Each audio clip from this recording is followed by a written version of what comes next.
Okay. Psychotechnologies live. Woo! Yay! Yeah, you got it. Yeah. Since the beginning, like, we had the same intro with a little bit of hand waving, a little bit of psychotech. Yeah. So we start. we're here with Tzvi. Is that a particular way to pronounce Tzvi? Yeah. Like just like that? Just like that. Tzvi. Like pizza. Tzvi. I don't know how Tzvi is like pizza, but I'm sure you've been saying that all of his life. Right. So I managed to catch the detail that Tzvi is a rabbi, right? And I realized that probably a lot of people don't know what it takes to become a rabbi. What did you have to go through? Trial by fire, walk across a volcano and barefoot. So when I was a small child, they handed me a sword. Yeah, that's what I thought. Go on my journey. No, I'm just kidding. It's a really, really good question. And I apologize, but the answer is significantly more complicated than you're looking for. In order to become a rabbi these days, let me rephrase that. In order to become a rabbi, you get this thing called the smicha, or the leaning, right? Where a master rabbi will put their hands on your head and they will say, you know what you're doing. You're qualified. The way that this was done, the test was, you would have to get up and tell every one of our stories perfectly 70 times. Oof. Ensure that you are able to properly transmit the message and the ideas and the philosophy. Thousands of years ago, about 2 of them, all of the master rabbis died.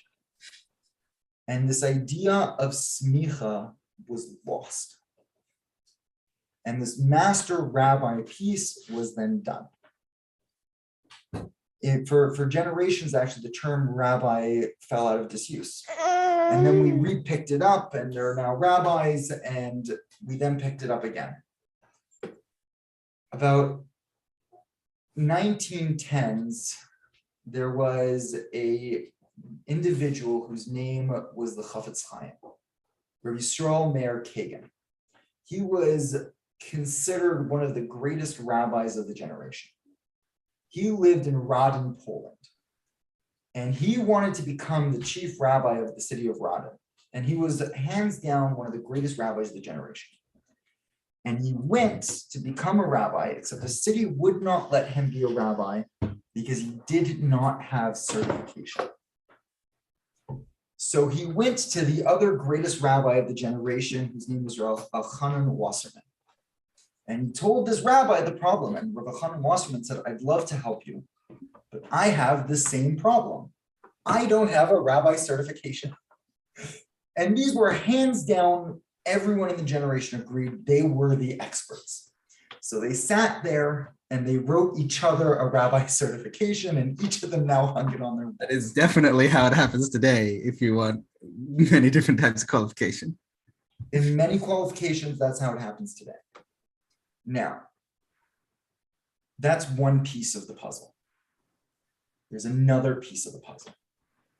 This is 2 rabbis are really the start of this other piece. You had a man named the Vilna Gaon, Rav Eliyahu Kagan, and you have another man named the Baal Shem Tov, whose real name I cannot remember right now.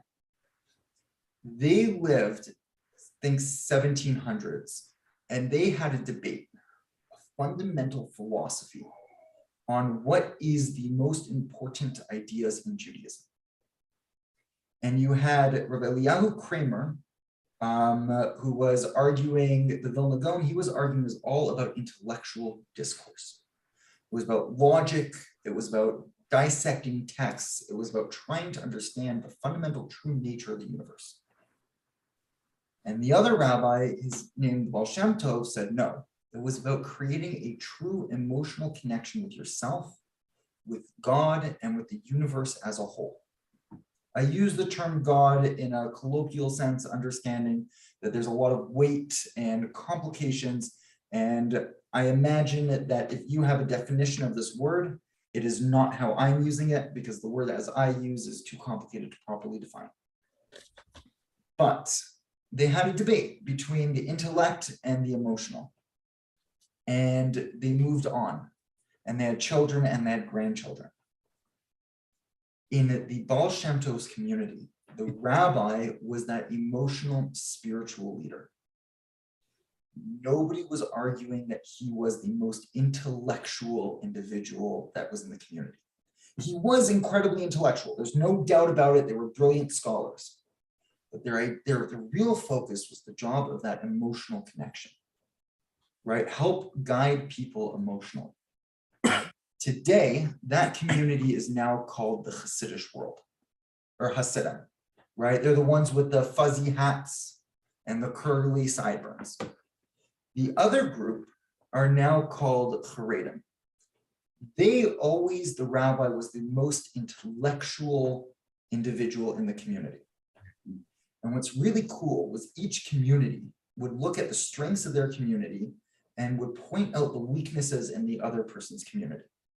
So the two communities were able to evolve together and were able to become stronger for it. Where if you go today and you look at a lot of these communities, they're very similar. 95% of the way that they do things are almost exactly the same. They have a couple of traditions that are different, and here and there you'll have some nuances. But both communities were able to evolve together to make each other stronger. So if you look at one community, getting that rabbi certification was about being able to understand what was going on and have the knowledge of our history and our stories, but also being able to help guide people emotionally and spiritually. You look at that other community, it was about that intellectual discourse and spending time studying and learning knowledge. There's a third community. Oh no. And then no. third nation. With a third rabbi. 2 Jews, 3 communities. And I'm going to get a lot of hate for saying this, but I'm going to call the founder Moses Mendelssohn. And there's going to be a lot of debate, but I'm going to roll with it and understand that there's a huge asterisk by the statement. But Moses Mendelssohn wanted to bring the Jewish community into the modern world. So he decided to focus on standardizing it and institutionalizing it. And they're now very much, the community now is based off of a lot of those rigorous academic and institutionalized approaches. So if you want to become a rabbi, the question is, which direction and community are you becoming a rabbi in? There's one where you can go to, which is the conservative world, where they're very much focused on the degrees you have, right? You go and you get yourself an undergraduate degree in theology, you get your master's degree in rabbiness, right? I mean, they'll still use the word smicha, but it is very similar to the university academic world that you're familiar with. There's the other institution, which is the Hasidic world, the ancient Hasidic world, which leads to the modern Hasidic world, where it's about studying and mastering certain texts, but being able to be that guide and that leader. So often it would be the son or the son-in-law of the rabbi. It would be set up as a dynasty. Then there's the Haredi world, where they do have certifications that exist. And I mentioned the Chofetz Chaim, who I'm sure you forgot, but he was the one from Poland. Yep. And he was the one that couldn't become that rabbi, and he wrote a book. So they will give you a test on this book, and then they'll give you your shiny rabbi paper. However, most of the community doesn't actually care about that. Most of the community focuses on, did you spend time learning, and do you know your stuff? So I spent 3 years in Israel studying in a yeshiva called Yeshivas Or Sameach. I then spent 2 years studying in a base medrash, which is that like next higher level, where it's called in Toronto called base medrash Torah. After that, I then got hired as a rabbi because they were like, oh, you really know your stuff. I ended up working for what's called the Orthodox Union. It is the largest Orthodox organization in North America. And I was both a senior educator and I was a rabbi who led programs and led groups.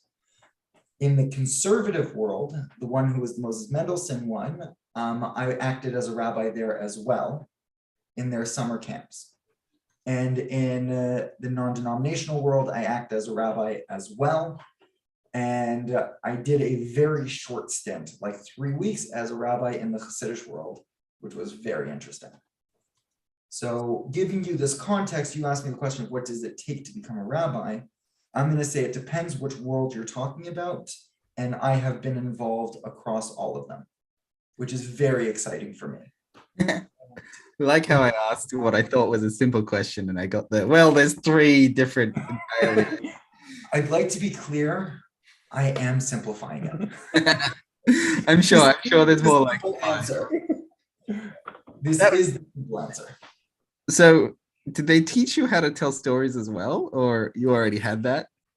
They did. Telling stories is a fundamental part of being a rabbi. However, my storytelling skills started as a small child. In our community, in our community, we have a tradition.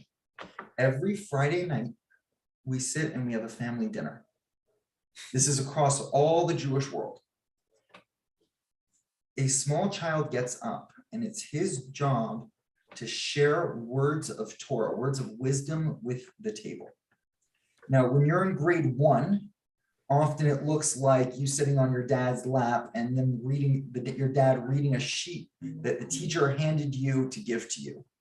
And then the dad reads it with you. When you're in grade 4 or 5, it looks like you having that piece of paper and going, a long time ago, blah, blah, blah, blah, blah, blah, blah, blah, blah, blah, blah. But the idea is by the time you're 13, 14, 15, 16, 18, you can get up and you can tell your stories. You can get up and you can share the wisdom and the knowledge that you learned. And you can create your own insights as well. Create your own insights. You compile your own perspectives. You lead it to a conversation at the table, right? You share your insights and the table has a conversation about what you just said. And they debated and they argued. Do they agree with you? Do they disagree with you? Do they have their own sources that they're going to pull and all that kind of stuff? So to answer your question, yes, they did teach me how to be a public speaker, but my real training started as a child. Right, in the family. In the family. But also I've taken other classes as well, professional development courses, learned from the best, that kind of stuff. Right. Shout out to both Mark Fine and I can't remember his name. Oh no. You can see this. Yoni, I can't remember Yoni's last name. I don't know. Yeah. Sturman? I don't know. Anyway, there are 2 people in particular who really helped bring my storytelling to the next level. Abramos? No. Nancy has one guy. Anyway, doesn't matter. Doesn't matter, but I learned from really amazing people. So I take a psychotechnology angle on things. Please.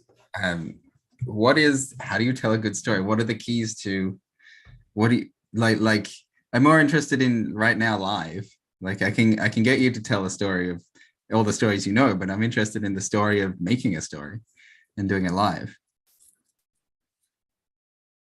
There's a guy, one of the people. You had it and then you lost it. This is a story. Okay. No, there was a moment story.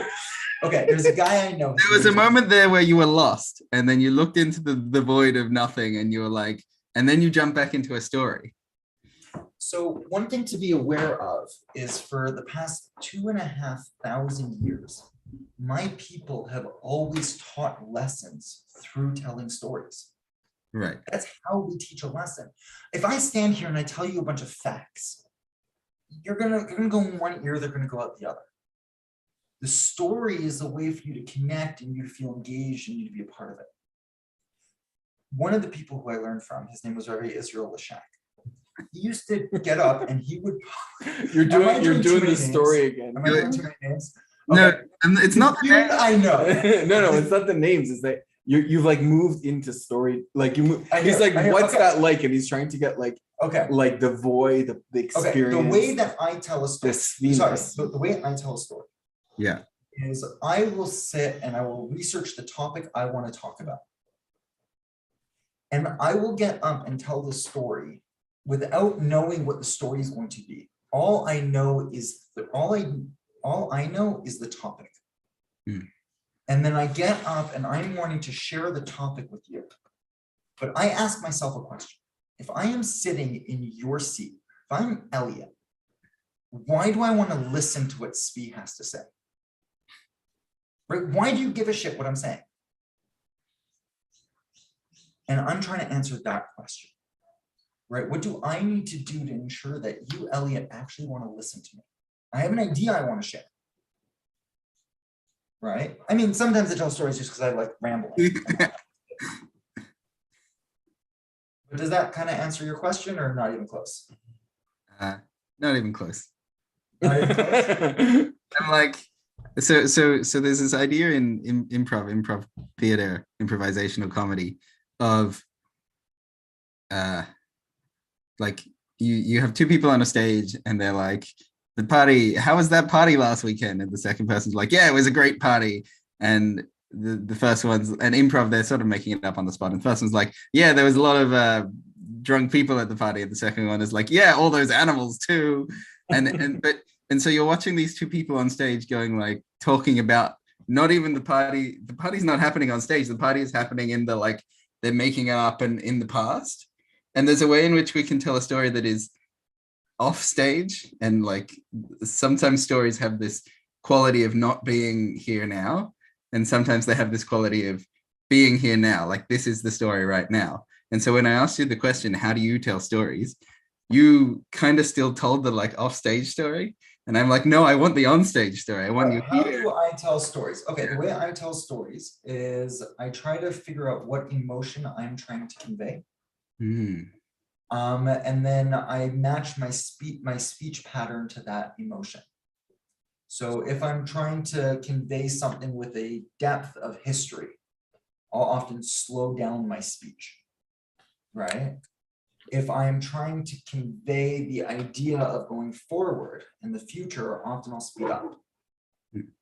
And I'll try to use a lot of my understanding of neuro-linguistic programming, which I'm not great at it in regards like a professional, and like I've read very few books on it, but I try to use that in the context of what I'm trying to see. There's a philosophy that I live by. People don't remember what you say, rather, I'm going back to that story mode. I'm always trying to engage and make sure that I'm touching your emotion when I tell a story. That's what I do. Is there Yeah, a well, particular emotion that is like, it depends what story I'm trying to tell. yeah, All emotions are great. I don't believe in a good emotion or a bad emotion. There's a time and there's a place for every emotion. ooh, Sounds familiar. I want to know more. I want to go into that more, because I'm relatively in agreement there that emotions are powerful and interesting. And I would say most humans don't have. I'm 100% agreement that emotions are powerful and interesting. I'm not disagreeing with that. Most humans are trained out of their use of emotions. Yeah, I think that's wrong. We're not Vulcans. We're not. Yeah, I don't agree. I don't like that we're trained out of it, but it seems like most humans are trained by society out of really living their emotions and being with them. So I'm going to push back on you a little bit. I have a challenge with the word, with two of the words that you said. You use the phrase most people, which is a generalization that doesn't allow me to engage with. Mhm. And the second word you said was society, Mm. which is another generalization that I don't feel I'm allowed to engage with. Mm. I am a person, and Mhm. I am a part of society, and I spent 5-6 years of my professional career focused on trying to teach kids how to get in touch with their emotion. And I was not like a weird guy. I mean, I was a weird guy, but I wasn't doing it in a sketchy way. I was paid by major educational institutions. I was paid by schools. I was paid by synagogues. I was paid by youth groups. I was paid by whole parents and summer camps and you name it, as a very standard mainstream aspect of childhood development. I know that I am not the only one who is doing this. I had many colleagues who were also out there. Some were great, some sucked, but you have that like with any industry, you're gonna have people who are good at it, people who are not good at it. So to make a statement that's anyway, sorry. So why was it required that, why did we need a guy to do your job and teach people to get in touch with their emotions? Why didn't we already have it as, it's not taught because everyone just knows it, no one, you don't particularly have a special class to teach you to walk. You just learn how to walk. And yet somehow you just learn, babies kind of learn. I hear that. I'm not an expert in that, but my understanding is that we do teach babies how to walk. They first off, they start by watching their parents. Secondly, they then start practicing by standing up. Then they hold their parents' hands as they take their first few steps, and then they finally get to walking. We do teach them. Right. Parents, but we don't really pay the extra rabbi guy to teach the skill of the thing. Like it's not institutional that all kids come in through it. I would argue. I would argue on that. If someone didn't know how to walk, I'd say we'd probably institutionalize that education. No, but I'm going to push back, and I'm going to say that children who don't have stay-at-home parents and they get sent to the nurseries, the nursery is helping teaching them how to walk. Mm-hmm. Right. So the real question that I think you're asking is, why is it that parents outsource teaching their kids how to deal with their emotions? I mean, I can see the efficiency of some educational professionals are going to be more efficient than parents because they've just had more time to hone their educational proficiency. But I think that we do, I would argue that any middle school teacher, one of the main things that you do when you're teaching middle school is teaching kids how to regulate their emotions. Emotional regulation is not easy. I feel like middle school in America or Canada might look very different to middle school here, because I don't remember getting that lesson. I mean, I would have liked to have a bit more of it, but so two things going on is, one is, are you sure it could be you got that lesson, you just weren't aware. Yeah, it could have been invisible. Lesson, right? When I'm teaching my students emotional regulation, I'm not saying, hi, we're having emotional regulation class. It more looks like, I think we need to take a moment to reset because these emotions are getting high, and let's take some breaths, and then we move on.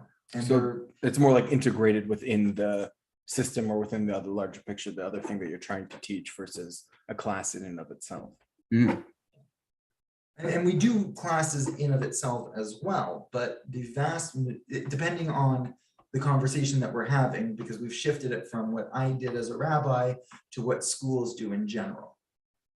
Right. So schools in general, from my experience, which again is rather limited, right? I have not been to all the schools all over the world. And I've worked specifically with Jewish kids for the most part in Jewish-based schools, or schools that had a positive interaction with Judaism and allowed us to come in. But they were all about helping kids regulate emotions. And trying to find ways to do it. Now, like I said, not every teacher was successful and not every program was great at it, but every educator I've ever interacted with understood the value of teaching kids how to regulate their emotions and attempted to. Now, a lot of them suck, and that's a different conversation. So it could be your middle school teacher was trying and they just sucked at it, which is possible, right? That's very fair, right? One of the things that I know in regards to education is a large number of very competent educators leave education because they can't make a living in it. Also, the further away, the expression we use is, the further away you are from the student, the more money you're going to make. So your principal is going to make more money than your teacher, right? Your principal doesn't interact with students as much as your teacher does. Right? Your school district board, your person who runs the district board is going to make more money than your principal. And he barely, or she or they barely interact with the student. Right? So if you have good teachers, they get pulled from the classroom very quickly, because we want good teachers supervising all the teachers. Because there's not enough good teachers doing good teaching, because a lot of people would be great teachers, are just going to say, I don't want to do it because there's not enough money. Sounds a lot like the Dilbert principle of people get promoted beyond their competence in corporate hierarchies. It's like a backwards. I'm suggesting something slightly different. I'm suggesting that we want the most competent people at the top. Yeah. And there are not enough competent people to fill every slot. So if you're going to have an incompetent person, what slot do you want to put them in? The bottom or the top? So I have this interesting question talking about not enough competent people to fill each slot. If you have a society and there's a limited number of competent people, where would you put them? Would you make them doctors, lawyers, politicians, teachers? Where would you put them? That's a really good question. The challenge with your question is there's a whole bunch of other loaded issues as well. Because in that sense of society, you're now not talking about a capitalist society. Yeah, well. And it can't, if you're asking me to put people in places. Where would you want them to be yourself? Sorry? Where would you want those competent people to be? Yeah, like where would you want them to exist if in like an ideal situation, not necessarily a command like you're. Can I ask, is it okay if we rephrase? Ask me. I want to rephrase your question a bit, so I think I might be able to answer it better as if we're going to be spending, the government spends X amount of money on public resources. Right, the government incentivized more create scholarships for certain. Right. So the question is, if you're saying I want to hire, I have to raise a teacher salary to get more competent people, where should I take the money from? That's a different question. But so does that mean that you would want the teachers to be, you would be like, we need the competent people in the teachers more than we need them in the lawyers or the politicians or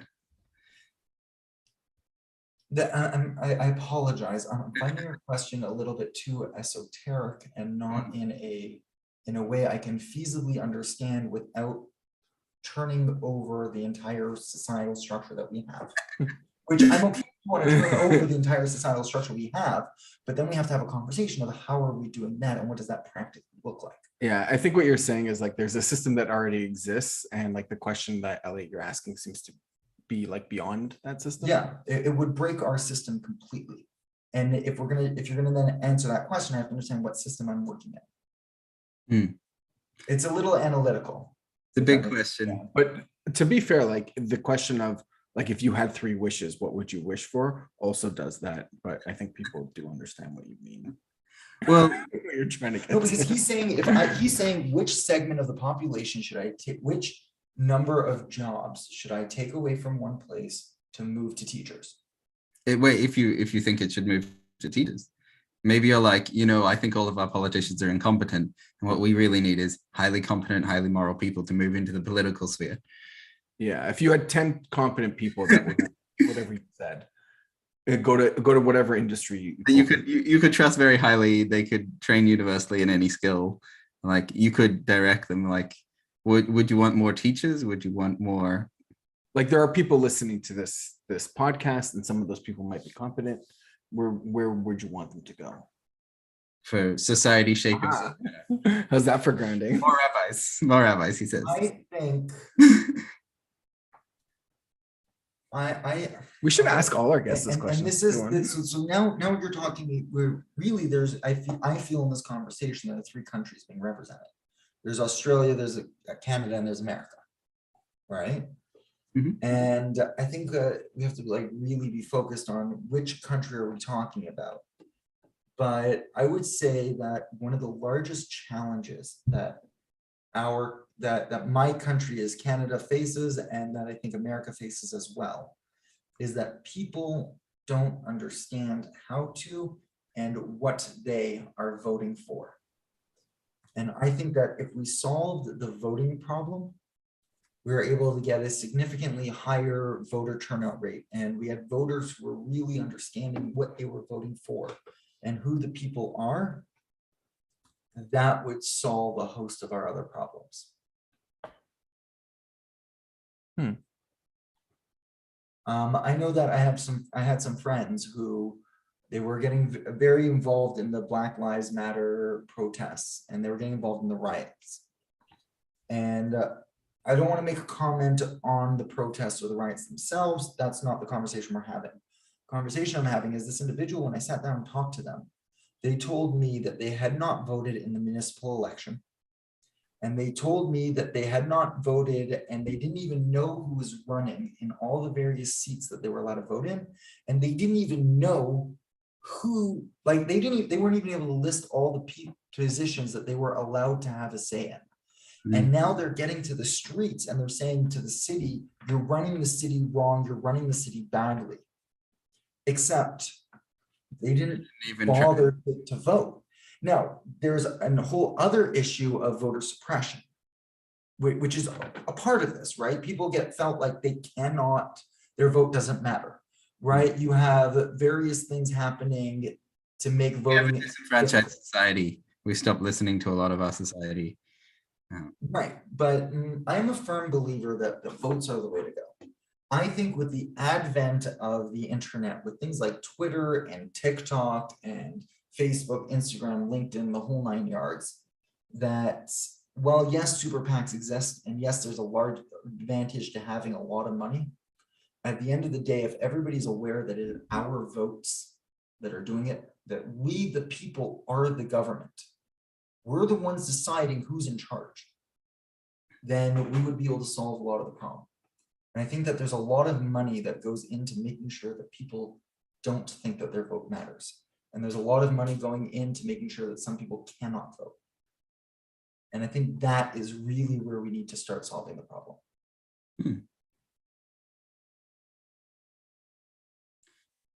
I'd like to add also that the governments are made up of people as well, people doing their jobs. That is true as well, and the government has various industry issues. I agree with you completely. Right, but you know, like government does this is often a poisonous statement. Because it's not the government, it's these members of this particular body voted this way for this law. Or even just these people, they're working and we can go talk to them and ask them to do different things. Like, yeah, but often their hands are tied. Right. Right. I don't know if they are or not. I don't know. We're not really talking about this, but I am a high-tech farmer. I'm the COO of the company that I work for. And senior executive, from the outside, it looks like I have the power to make a lot of decisions. But when you get into the nuances of it, I don't really have as much power as it looks like I have, because I still have investors that I have to answer to. I still have laws that I have to follow. I still have to make sure that my team is behind me and they're not all going to quit and walk away. And I have the laws of physics and I have the financing. Do I have enough money to do all the things I want to do? And it's really easy to say, hey, why don't you do this?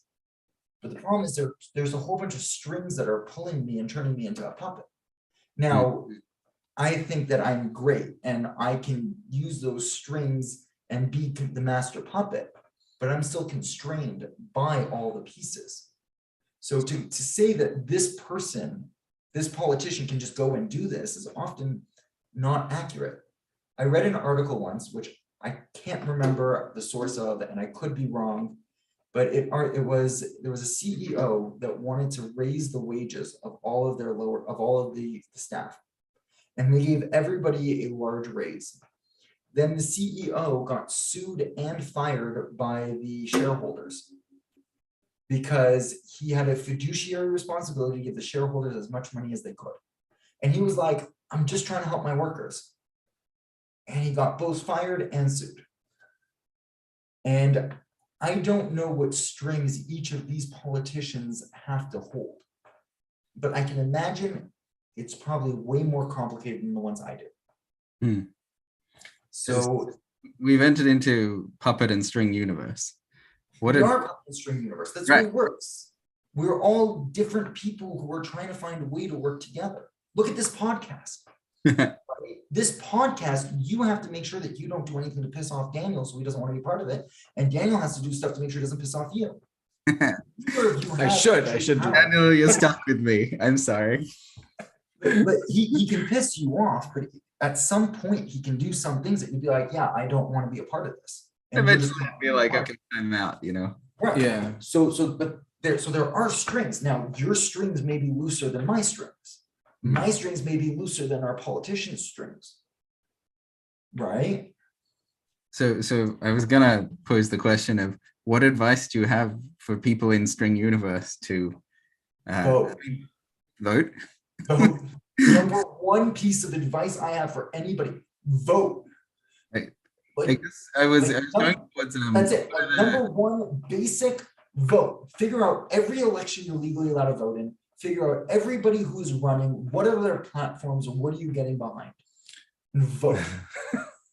Like, if I had to pick one piece of advice that is a smart goal, that is small, that is doable, go vote. I don't care what country you're in. I don't care what district you're in. I don't care what your values are. I mean, unless you're homophobic, in which case don't vote. I'm very okay with you not voting. But Okay, so now there's some You have to vote. strings You have to attached vote. to the voting. You don't have to vote. Got it. seriously, if there's one piece of advice I can give you, it's vote. Right. So I guess my curiosity was, what is the struggle of string and puppet universe? And I All of guess it. it is that we are constrained, right? That is what you're saying with the strings, that we're sort of stuck, we're trapped, we're a little bit restricted in how we can move. And then from that, what advice do you have to people who obviously probably don't want to be constrained? No, who likes being too constrained? If you don't want to be constrained at all, go. How do you achieve freedom? Go live it. Go Full live freedom. It's not just freedom though, because it's freedom while living in this universe, the puppet universe. Because if, like you said, if you piss off your workers, they'll all quit. Get a boat and live in the middle of the ocean, or go live in the middle of the forest. Wait, you still want to be the COO, right? You still want to maintain some of your strings, but you don't want to be trapped by them. You can't. You can't. The way maybe I can rephrase the strings. Let me rephrase the strings. I can do whatever I want to do. Mm. Everybody else can do whatever they want to do. Mhm. The only way my goals are so big that I cannot achieve them alone. Right? You froze. I don't know if him freezing means he can't hear me. Just keep talking. Yeah. Okay. I want my goals are so big that I, as an individual, cannot accomplish them alone. It is impossible. So the only way to accomplish them is to find other people that will get on board with my goals. Mhm. And that's the way it works. That is the when you boil capitalism down to the fundamental nature of it, it is people having mutual interests, right? So my staff, they're part of my values and my system because of two things. One, they believe in what I'm doing. And two, there is a second piece of interest. So for some of them, I give them a paycheck every other week. For some of them, they get internship hour requirements so they can properly graduate school, and they can get a great letter of recommendation, and we can teach them how the industry works so they can go make a ton of money when they leave us. Right? For other people, I can take their money and turn it into more money. Right? I have to find mutual interest with everybody I work with. Right now, you and I are working together and having this conversation together because there is a mutual interest. You want to have exciting guests in your podcast and want to make this podcast alive, and I really like talking. So we found a mutual interest point. And we're now able to work together. And when the podcast is over, I imagine our mutual interest is going to end. It might And not. we're going to be done. And then we may decide we like each other and we want to find more mutual interests. It even works that way with my boyfriend, who I don't have right now, but in theory, right? I like them. They've provided me with emotional support. They provide me with somebody to vent to. They provide me with cuddles, and I provide them with a list of things. Right? I maybe provide them with emotional support and with someone to vent to and list of cuddles, or maybe there's other pieces as well that are provided. Right? Maybe I give them a sense of safety and security. Right? Whatever it is, but that's every human relationship. At the end of the day, it's a real, I mean, not to be cold, but it's a capitalist relationship. It's a transactional. It's a transactional relationship. That's right? about where I was about to go. Was there's a psychotechnology called transactional analysis. I believe it is. The only Looking at relationships in terms of the give and take. Yeah, the only challenge that I have with capitalism on a fundamental level is when there are limited resources on the planet and certain people are allowed to take them and other people are not. That's where I'm like, okay, this capitalism is weird because why should this guy be allowed all of this iron that is in the ground here when we are all living on this planet together? Right. And that's where it gets finicky, and I don't want to pretend that I have a solution. I don't have a good solution to this problem at all. I think it probably should involve making the 500,000 homeless people in the United States not homeless anymore. And I think it may involve making the 8 people that own like 60% of the world's wealth not have it. But I don't know what that would look like practically. I don't know what laws I would put in place to make this happen. I don't know how I would restructure society to do this. And I don't want to come across saying I have the solution, because I really don't. But the core of capitalism, when you get rid of the resources, the transactional relationships, I'm all for it. The moment one person is now allowed to own land is when things get complicated. And like I said, I don't have a solution. I'd say that like there's some humility that comes with saying I don't have the solution. That seems like a very important. I'm mostly concerned about whatever solution I give, your viewers are going to Google in 5 minutes and be like, yeah, it's not going to work because of A, B, and C. It's not just you that's concerned that their viewers are going to Google it. It's everyone today. We live in this little microcosm of the universe where there is a lot of knowledge available at the tip of the Google. I absolutely love that. I love it too. The way I personally deal with it on an emotional level is I pick one problem that I can solve. And I don't know that I can actually solve it, but one problem that I can attempt to solve. Make progress. Or make progress, that's a great way. So I started off my career, one problem I saw was the social emotional health of the next generation. It was in shatters. I did my best to try to solve it. Obviously not solving the problem as a whole on a global scale, but there are lists of individuals who I think I helped them on that journey with 1 or 2 or 3 steps. Right now, I think there's a problem that people don't have access to nutritious food. People don't have access to fresh food. I am trying to solve that problem. I want to change the global supply chain of food so that way herbs, greens, and small vegetables are all grown by every city in the city, and they are no longer transported. One problem at a time, and that is all I can do. And it kills me. And I hate that I can't solve these problems. I hate the amount of homeless people that are living there without a home. You hate the amount. Yeah, rephrase that. I do hate the homeless. I hate that there are people who do not have a home to sleep in tonight. I hate that they're currently in the US, picking on the US just because their statistics are very loud. There are 3 times as many homes in the United States as there are people. Are there? Some reason. I don't know. I want to call doubt on that statistic just because Google I don't actually know. I don't know what I'm searching for. Okay. I bet China's worse though, if you think about it. I'm not, I don't know enough about China to make a comment on that. China tends to, the government will just absorb assets if they want them. They'll just be like, this was always ours. So China tends to reopen. Yeah, you can't own land in China. I don't know lease the it. internal structure of China. I know there are some things that China does that I really do support. And I know that there are some things that China does that I'm not a big fan of. But I don't have a broad enough understanding of the government and the society to really be able to comment on it. Yep. I want to go back to educating kids. That's you brief mention. So you were teaching pre-pandemic and pandemic time. Yes. I have this. I'm like a couple too many steps away. I don't actually have my own kids. I'm a couple steps away to see what happened to kids in the pandemic, in the like lockdown life, in the like what happened to their educational structures. What did you see? What happened when kids went from in school with their peers to like lockdown and stay home?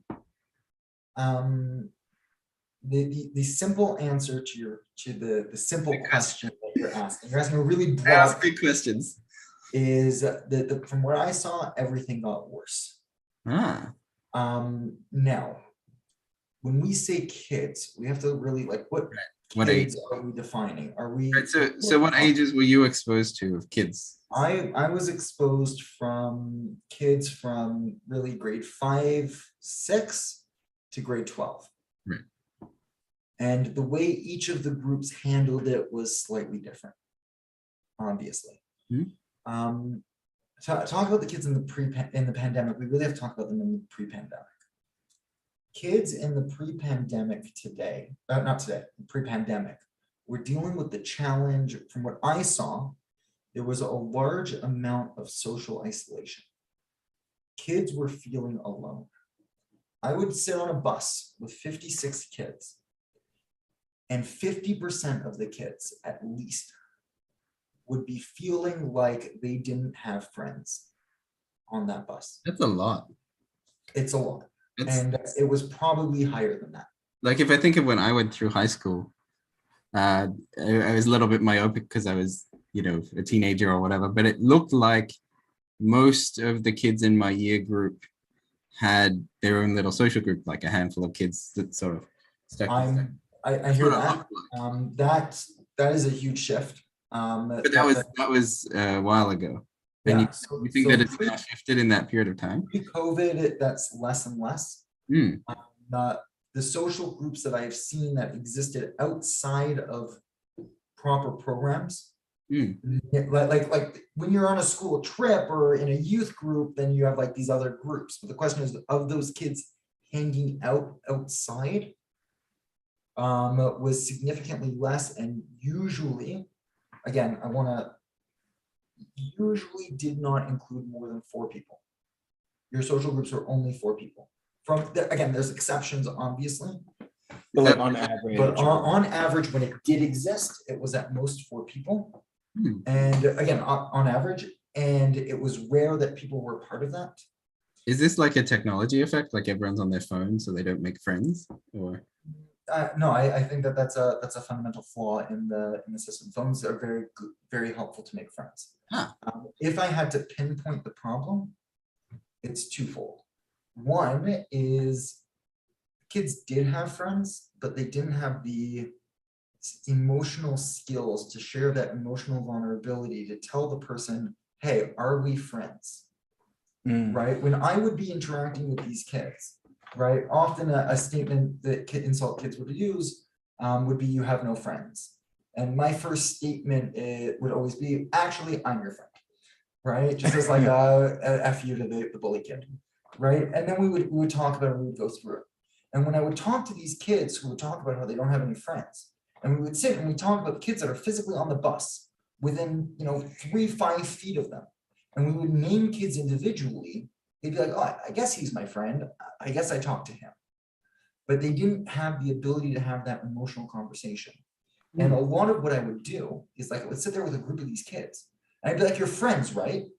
And they would have this look at each other, like super awkward, uncomfortable, because they're like, are we friends? We don't know that we're friends. And like, it happened enough that I knew exactly what I was getting into. And my fundamental goal in that conversation was I wanted the kids to say, we are friends with each other. And that was the only goal I wanted. But that amount of emotional vulnerability and that fear of rejection was overflowing. Wow. If I had to prescribe the problem, which I don't know, and I'm just guessing, I think it has to do with the fact that a lot of kids are involved in a large number of different programs and groups. So what happens is, instead of having, the 5 or 6 kids that you would just go to school with, and they were the only ones because when I was younger, I didn't have a phone, so I couldn't keep in touch with anybody else. They're friends with everybody. So because they're friends with everybody, every kid they went to summer camp with, every classmate, every kid in their grade, every swimming lesson, every karate lesson, there's just too many people. Right? So now who am I actually friends with? Well, no one. Right? You know what they say, you're a Jack of all, master of Jack none. of all trade, master of none. We're friendly with everybody, but I don't have friends. And then there's that leap that you have to take to make a friend, where you have to be emotionally vulnerable and open up. And a lot of them are just too scared to do that. Well, I do want to point out that being emotionally vulnerable often looks like complaining or being like dumping your emotions on someone, or like opening up something that maybe isn't right to be shared. Like that's a real tricky. Yes, you're right. There Like is taking those risks. there Like are it's not some just times- why don't we make them open up? Opening up is by nature a kind of tricky thing to do. Yeah, and again, there's always horror stories in my industry where the guy, often will get up and we'll have a group and we'll ask like an open-ended question that's an opportunity for people to share, right? Like Rose, Thorn, Bud is the classic example for middle school kids. Rose was what was the good thing that happened to your day. Thorn is what's a not so good thing that happened to your day. And Bud is what's something you're looking forward to.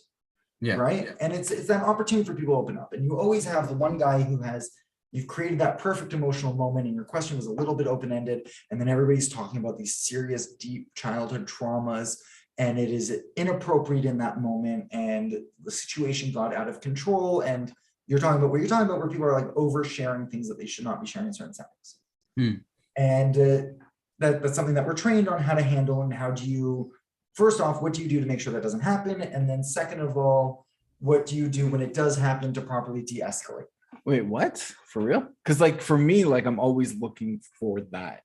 Yeah, but you're So when you have a group, So am I just socially inappropriate? when you have a or- group of 35, 16-year-olds who are on a summer trip, and you're sitting in a circle, you've just done your song and your story, and you've asked an open-ended question, and the kid is now talking about the childhood rape, yeah, that is a problem. That is not a safe and healthy environment for this kid to be Right. processing that emotion. Yeah, I mean, I'm just thinking because like we did retreats, like adult summer camps, where we would essentially do that. On an adult level, it's great. And then that's the stuff that we do there. On an adult level, it's great. The concern that we have is secondary PTSD. Yeah. Right? Where the children who barely can cope with their own challenges are now having to cope with 35 other challenges. Now, if the kid is sharing the fact that he feels very isolated and is feeling alone, that is a perfect thing to share in the setting. And that's what we want, right? The fact that the kid's like, I finally had somebody who I can call a friend. That is a great, healthy sharing, right? It's understanding which level are we talking about, right? I'm nervous because my parents' divorce is healthy. Right? My stepdad abused me every night is not. Again, for the kid who's experiencing it and sharing it, I'm not gonna make a judgment call on what's healthy for him. I'm talking about the 35 other kids that are there and now have to deal with it. Right? But I think that this is like set and setting would be very now if you have 35 kids who are all dealing with their own individual sexual trauma, so then them sharing may be cathartic. Right? Because you also have the other end where competition. My trauma is yours. That's a little bit of a mess. And then one of the things that I always believe is that everybody has a right to their own emotions and their own feelings. But if I'm on this trip and I'm feeling that I'm alone because I don't have any friends, and the person next to me shares the fact that they were, again, raped, using rape as an example, then like, how am I supposed to share my problem? It seems like nothing. Right? So now I'm just burying it deeper and I'm not, I think we somehow spiraled. Or did we move into a more This is interesting. psychotechnology space? Yeah. I don't know, but I don't know where to take this and I lost the steps. So I'm gonna rethrow the ball back to you. Well, so we I'll take a moment. on the pathway to this topic. You sort of mentioned making friends or having friends. And I'm curious if you have some working model of what makes a good friend, or what is a friendship. Like I have one element that is like, and the interesting thing about this test is it works for adults too, which is if you suddenly ended up in hospital, would they come and visit you? Right. That's like, would they consider themselves a friend enough to come visit you? I hear that. That's not I hear that. My concern with that model, I really like it. I understand why it adds value. My concern with that model is it shoots every virtual friend in the foot. Yeah, that's fair. Right? I'm not in the city, or if you're in a hospital and I don't have transportation, Yeah, of course. right? If you're in the hospital and I don't have time. I Right. think there's what about like phone calls, which would kind of be That would, the Or question, Zooms. so in this context of a friend, it's, if I have a bad day and I call you, will you be there to share or be there to listen? Another test. Yeah. That would be more along the lines of the test that I would define.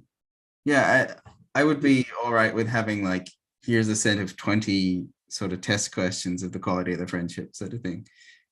Like if you ask for $5, would I give it to you sort of thing?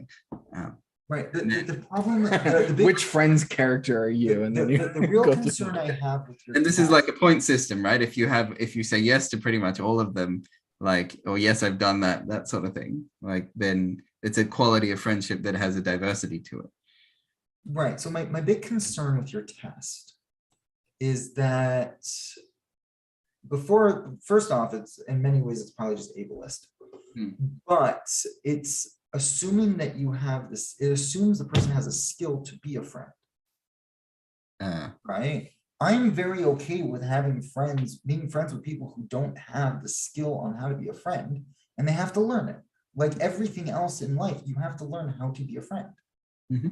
Right. And I mean, you want to talk about children, the challenges that they're facing, right? That is a big problem that they have, is they want friends, but they don't know how to be a good friend themselves. Right. And then COVID pulled away all of those opportunities for the pro-social emotional development that school does. Right. When school has recess, you take 50, 100 kids and you say, here's a playground, go play.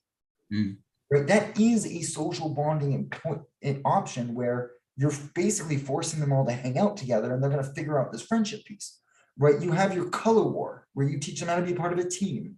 You have your dress up day and your twin day and whatever, all the things that schools do as a way, and summer camps do as well, right? To teach the kids how to do this. But the moment we move virtual, kids are now trapped inside, right? So they want to go in and we do a big group program. So we have 30 kids who are all part of this chat and all their faces are there. You can't have a private conversation. You can't sneak off outside and whisper secrets and break rules, right? Breaking rules is fundamentally important.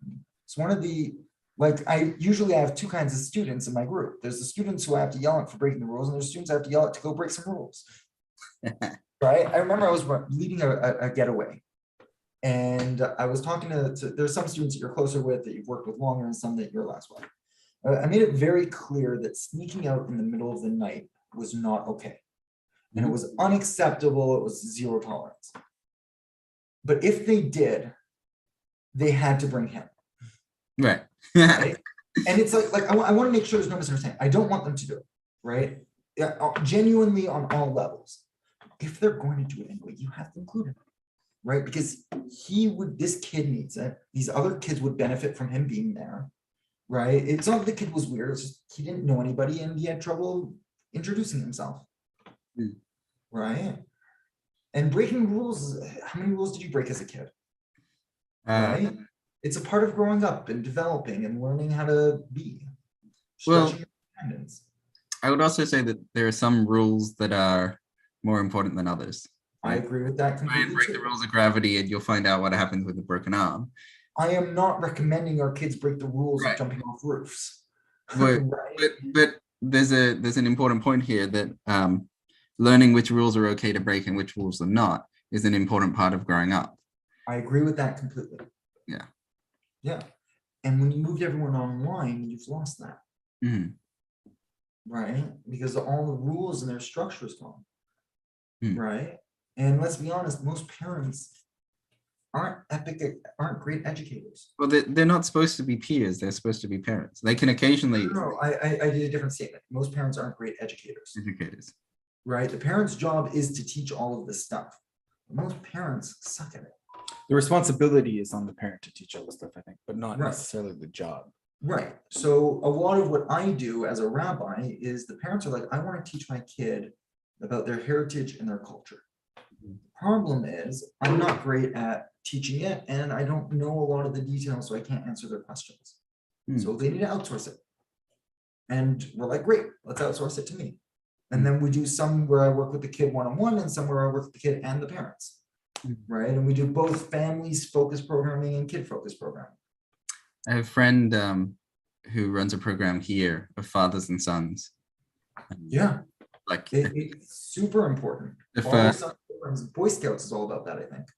they The father do like and a sons 10-week program- course sort of like every week. And the first program, they have the fathers and the sons, and they say to the fathers, what do you wish your dad taught you, in front of the sons? Like just immediately, and like open things up like from there. It's incredible.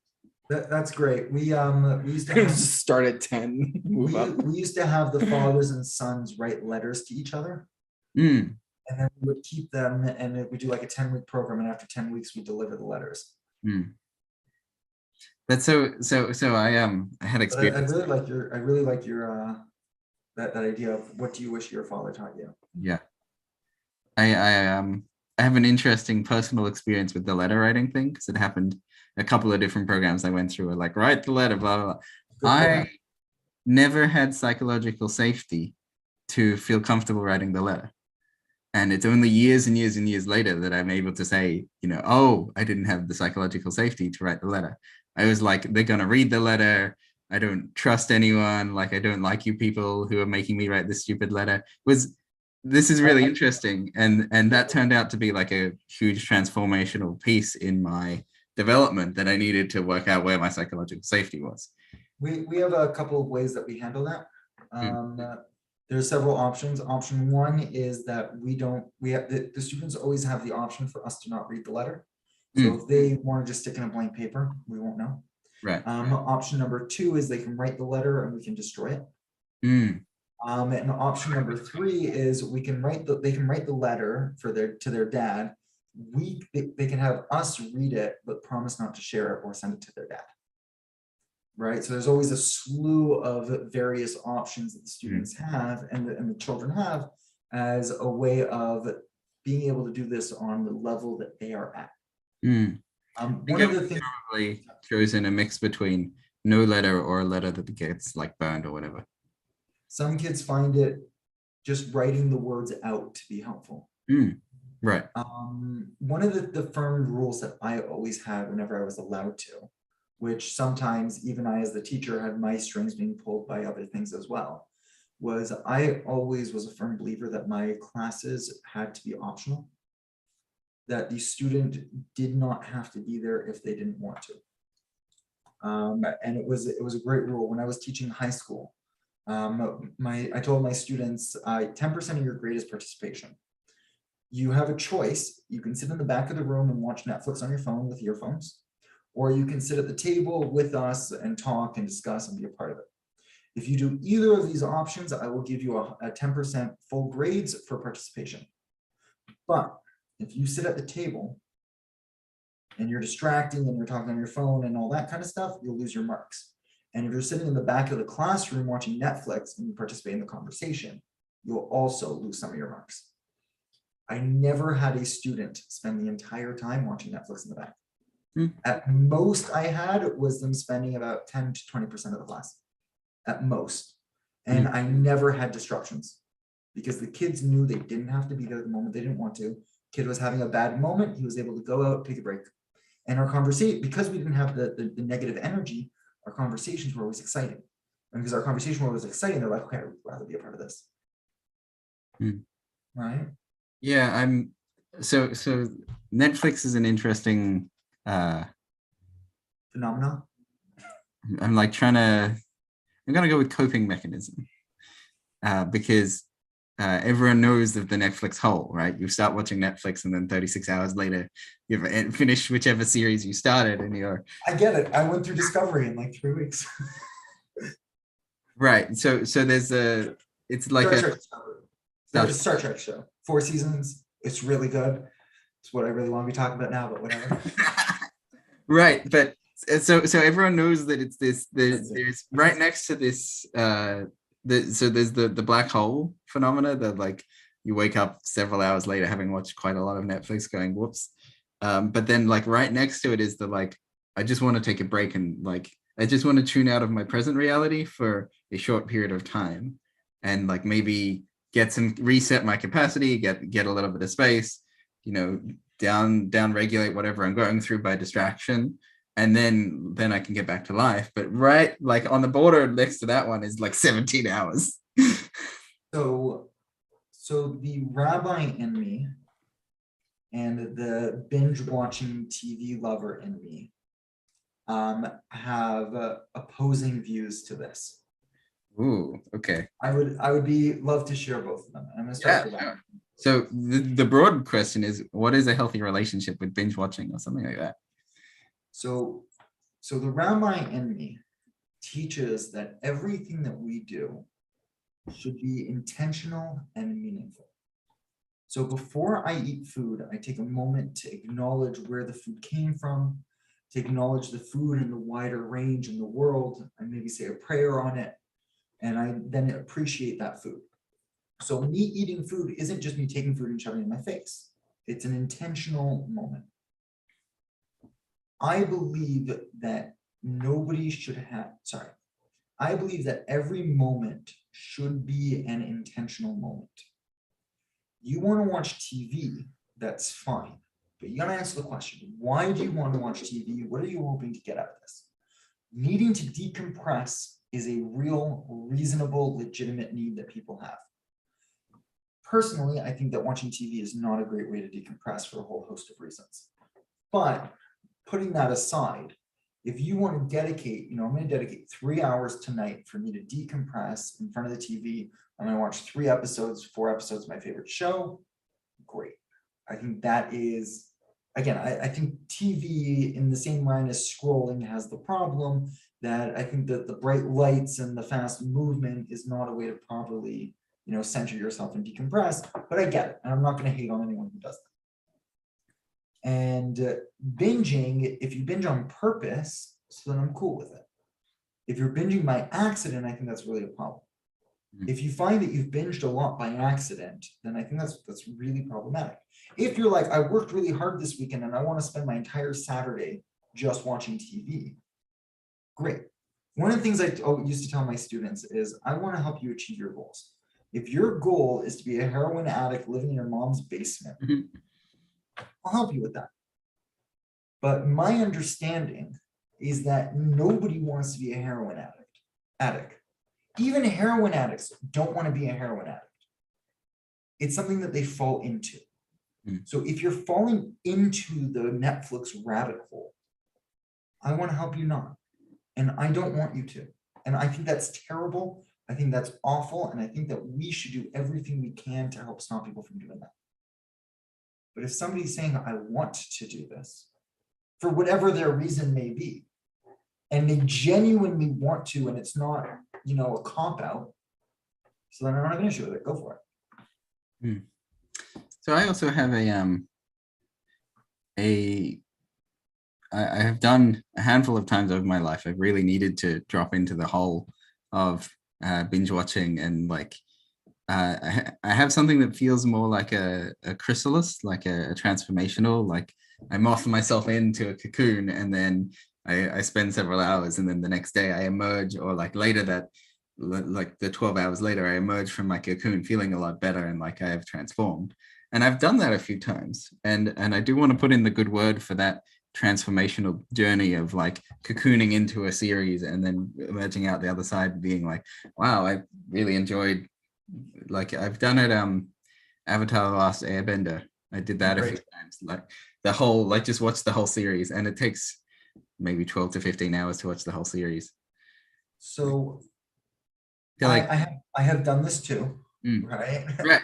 I've done it a lot. And for me, it was the transformation, even sometimes knowing that I need to, I'm in a like slightly depressed mood and I need to go in, I need to cocoon, and then I will emerge.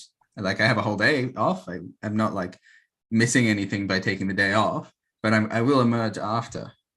So and I want to put in a good word for the deliberate chrysalis sort of process. Right. So the only pushback that I would give, and I don't want to take away from your experience and your journey, but the only argument I would give is that there are healthier and there are better things that you can do to break down into. Yes. Personally, right? Like again, I want to be very clear. I'm not knocking you on this, and I Yeah. do it. Well, happens to be I don't do it anymore. I sort of grew out of that habit. It was a couple of years ago that I liked diving in and then like coming out. So Yeah. I grew out of it implies that it wasn't in line with the rest of my life goals. Right. I would argue that had you used audiobooks instead of Netflix, it would have been a healthier experience for you. Again, I don't know. I'm not a psychologist. Yeah. I'm not a psychiatrist, but the challenge I'm having is with I think the flashing of the lights and fully taking away from your imagination. Right. I know, like when I watch Star Trek, right? I watch an episode of Star Trek. At the end of the episode, it ignites my imagination. It is on fire. The moment I turn on that next episode, my imagination shuts down because there's too much input coming in that I don't have enough power to take this input and have my imagination roll. When I have an audiobook, I'm able to express the imagination as well as the content. Right? Sitting with nothing is not something I'm capable of. Right? I need that external stimuli, whether it be music, whether it be that audiobook, whether it be the podcast. But it's that visual piece as well that I think is like the visual will like take like your visual cortex has to, and like a lot of your brain has to process the images that are going on, so you don't have that space to imagine or to think about. right. And I would argue that if you had the visual without the auditory, it would probably work in the same way as having the auditory without the visual. So there's Like probably something here in terms of like sensory load. If you have too much, Yeah, sensory load. Exactly. Perfect. That's the word I was looking at. I think that the challenge with Netflix and using it as a way to decompress is it's too much sensory overload. I think that's just like I think you're acknowledging this as a bug, and I think that's true, and I want to validate the things you've been saying. And also there's this other side that it's also a feature where your brain is like someone else is deciding what's going to happen to your brain, and then you can just relax and let it go. Ride the roller coaster. Yeah, and so I hear that, and to push back a little bit further, if we're talking about a movie for an hour and a half, fine, I'm totally with that. But to do it for 12, 14 hours, Yeah, I think that it's a lot. right. So I feel it's weird because I'm going to acknowledge and validate what you're saying, and I'm not saying you're wrong. I'm just sort of offering like an alternate perspective and like an alternate use case, I would say, which would be like when we talk about like meditations and stuff, people will do this for weeks or months. Or I know like the monastic academy guy does it for like he'll do like 6 months or 4 months of isolated. He doesn't do Netflix obviously, but like doing these things for extended periods of time. It's a different type of meditation to take Netflix. but they're not, but they're not like you get like sensory a overload. so with they do Netflix, but Netflix eventually they get to like self-regulated sensory perceptions. Like if you have to go if you are silent sitting meditation, eventually your other sensory inputs get pretty loud. Yeah. And this stuff, it kind of like maybe you get the opposite where like you're getting all this stuff and you're getting the stories and you're getting this bombardment. I know for me, sometimes I'll get into this space where I have this meta awareness where I'm watching myself watch it. And then that's like that itself becomes a meditation where you get to sit and watch what is it like for you when you're consuming stuff, or when there's stimulus, when there's I went on I did a 10-day Vipassana silent sitting meditation, and it was the location had all these beautiful gardens because it's sort of like a meditation space, and about day 2 or 3 they had flowers everywhere. The colors of the flowers, it was like, have you ever seen a 4K TV and had the really vivid pop of colors? The flowers were just like that. Huh? I'm a farmer. I see the vivid pop of the color of plants on a daily basis when I go to. He makes it happen. It was like exactly what you're talking about, the fluorescent beauty of it, and no, but he's saying the brightness. He's talking about like experientially, where you can look at the flower and it's like beautiful and all those things you said.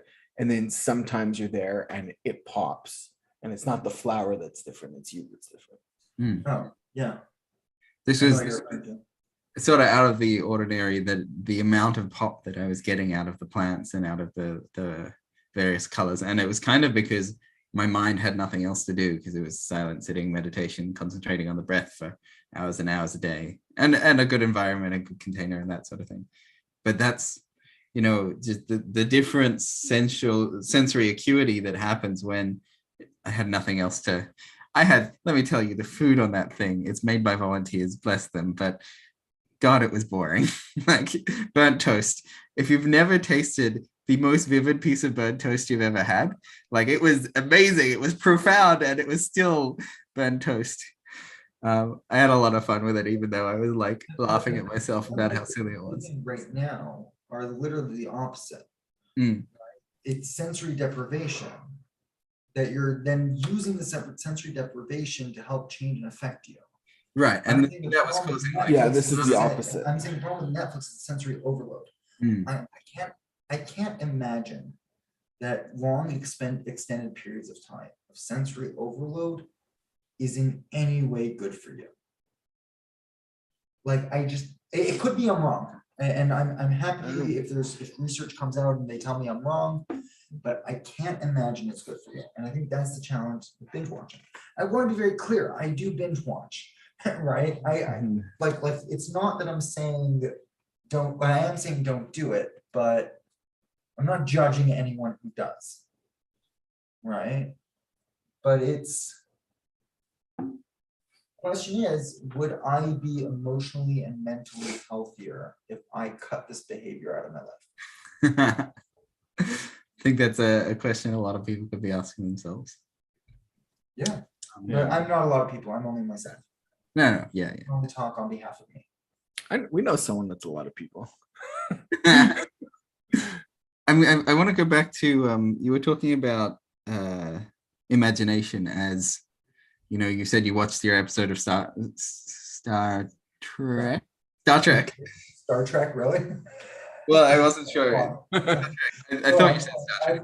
I apologize. I came off more judgy than I meant. I didn't want to say the wrong one. You know, it's How important. dare you I not having promise- binged Netflix I for promise hours? and Had you hours? said the wrong one, I would have been way more judgy. Right. So you watch your episode of Star Trek, the episode ends, and then your imagination's like, what if this had happened? And what if, right? Having this like powerful moment of like, oh, that was really cool. And like you're playing with it. And I get 6 seconds. right. But if there's something there in this, there's a force that you are suddenly awash with, which is powerful. Yeah. 6 seconds between episodes. Well, Netflix automatically brings you. Well, it's really it's Paramount Plus with Star Trek. So you get the 6 seconds before it brings you to the next episode. Right.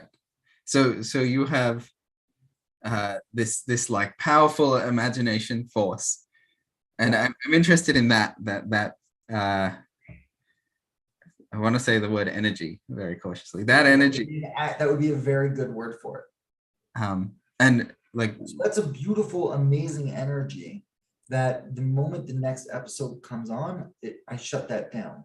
right, but so what is that energy like? What do you find that could you use that energy in other places?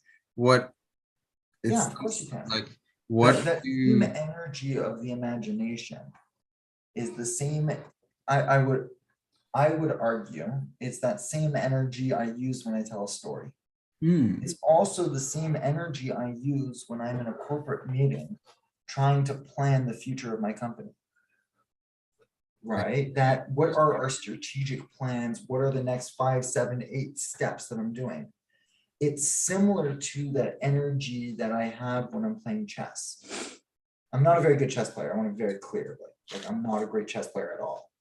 But there's that energy there, right? Where it's that imagining all of the moves, trying to understand them. It's it's the same energy when I'm studying a piece of Talmud. Talmud is an ancient text 2,000 years ago, written. It's logical, it's laws and debates. It's why Jews are so argumentative. It's why we're so argumentative, right? It's that same trying to hold 3 completely different opinions in your head at the same time, right? It's that It's the thing imagination, that teaches Jews how to argue. which we teach to grade when you start in grade 6. That's where we start teaching how to argue. Right. Really So cool. Anyway, but it's all that same energy, that imagination, the planning, the structuring, the strategizing, right? When I watch an episode of Star Trek, I'm now imagining, what would I do if I am the Federation? What would I do if I'm the captain of the ship? Oh, What yeah. do I do if I'm that ensign? Right? Where would I go? How would I interact in this world? Right? It's that same imagination where I am the master of my chess pieces. What do I want them to do? What are my next steps and step after and step after? It's the same energy. I am running my company, right? What am I telling my team to do? What am I asking April to do versus Santiago versus Tammy versus Diane versus Kylene versus Jay? What am I telling them to do? And how am I playing this symphony of strings that I have to pull while making sure my strings don't break? back to Puppet World. It is the puppet world. Right. But the beauty of the Star Trek episode is it gives me a whole different puppet world. Right? It's what if it's a whole different set of strings that are nothing like any of the strings I have. I can't tap a comm badge and teleport to another location. That's not part of the strings that I have to control and support. But in that Star Trek imagination, it is a string I get. But I'm also constrained, right? Because I have to make sure that all the membership planets don't get pissed. The same constraints that the storyteller has, right? It's one of the reasons why I love the show Doctor Who. Are you familiar? Yes. Okay, so you know how Doctor Who, they every time they want to break one of their puppet strings, they just use the word timey-wimey, Yes. right? And they're just like timey-wimey, and they'll make up whatever reason they want. And they won't even pretend that it's canon and makes sense in their series. They're like, I need it to tell the story, so I'll break it and I'll do it. And they're very open about it. Or the sonic screwdriver is the thing that solves the problem. Yeah, the sonic screwdriver can do anything yet nothing, right? Depending on the setting that they're doing and what Somehow it keeps breaking at the same time as being the key for every door. Except it doesn't work on wood. Yeah. Right? And then there's like an episode where they're sitting there in a battle, right? And River's Song is shooting everybody, and he has the sonic screwdriver that he's aiming at everybody. And she's like, what are you doing? He's like, I'm using my sonic screwdriver. She's like, it's a screwdriver. It doesn't do anything. He's like, I know. But they needed it for the scene to look really cool of them going back to back without violating his character. And they're just like open about it, and they're okay with it. And it's one of the reasons why I think I spoke about that. Yeah, we got a It's babysitting. one of the reasons why I think the show is so amazing, because they're like, I am willing to change the strings. Right? Star Trek Discovery did that too. We're like season 2, they're like, okay, we're done. And they sent them, spoiler alert, but they sent them 900 years to the future. The entire galaxy is different. There's a whole new set of strings they can do, because I'm assuming from the writer's end, they're like, okay, our subplots are all done. What do we do now? How do we do something interesting? Well, we have to move them to a whole new location. Right? It was the difference between, again, pulling from Star Trek, you had the 3 shows that came out relatively the same time. You had Star Trek Enterprise, you had Star Trek Voyager, and you had Star Trek Discovery, right? They created this universe of Starfleet, but each one of these shows has a different set of strings that they have to follow, and they're able to interact with the strings differently. And it's exciting and it's fun. Okay. My question. Oh, you want to? Okay. Oh, I thought we were. Last question. I thought we were going to do the Psychotechnologies live, but go. Last question before. So our topic is psychotechnologies, right? And here is this visionary imagination skill as a psychotechnology. Do you have any guidance on how people can learn this skill of having a visionary imagination available to them and then lean into their skill? How much time do we have? Like another 5 minutes. Perfect. You down to do one sample meditative technique? Sure, absolutely. Sure. We love doing Psychotechnologies live. Yeah. I'm going to close my eyes. I'm going to focus on my breathing, and I'm going to encourage you to do the same. Yep. He's breathing. Just do some stretching and get ready for this.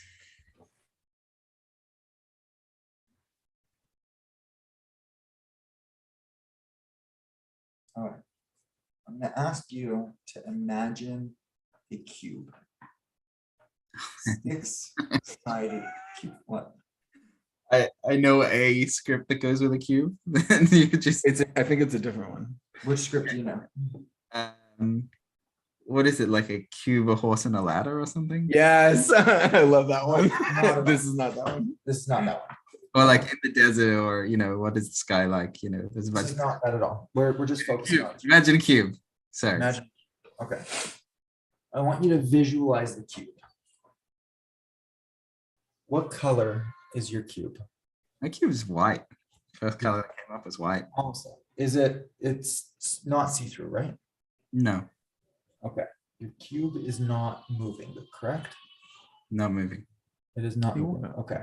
If you want, can you count the sides for me? Uh, Without moving the cube. Like, how many do you see? How many sides of this cube do you see when Oh, you're looking at it straight on? it was sort of. I don't really have a whole cube. I have like a corner edge of the implied whole cube. Okay. So you have Yeah. the corner edge of the implied whole cube, which means you can see three sides. Yeah. Okay. Intellectually, you know that this is dumb, right? Because you have two eyes that you see the world with, which is why you used to visualize cubes like that, except inside your imagination, there aren't two eyes that are seeing it, Right. right? Having a Should single be visual. able- you should be able to see all six sides of the cube at the same time. Uh, But in practice, well, really hard. okay. Let me think about this for a moment. I get what you're saying, that because I'm the observer, so I can move around anywhere. But actually, what I would need is a different dimensional space in order to see all six sides. Yeah. If you have a single perspective in Euclidean space, then You it's can't do going it. to show the same results. I that don't- you're But- realizing. I guess it should be possible. It's imagination, right? To have a multi-dimensional space. You're I don't not struck by Euclidean science in your imagination. Euclidean. Well, apparently my imagination, like it on first prompt, goes straight to a Euclidean cube. Right, which is fair because that's Because the- that's a reality that we have in common. That A we lot know. of our reality is quite Euclidean, yeah. If you're asking where to start, Mm. be able to really develop your imagination, Mm. this would be one of those places. Try and imagine a cube from all sides, or the like. Work on it. Work on it. Work on the idea would be that as you do this, you would start to realize the true power that your mind has. And as you're doing this, you're going to start to realize the other limitations that you are putting on your brain that don't make sense. This would be one place to start. The other place to start is tell a story. You are an adventurer going on an adventure. Where are you? What are you doing? What superpowers do you have? What are the rules of the society that you're in? But Come on, well, you got to Wait, finish. did you want to finish the thought? I don't usually finish thoughts like that because I don't have a good ending that wasn't already said in the beginning. Oh, okay. And it's just a wrap up concluding sentence, which everybody's smart enough to already know.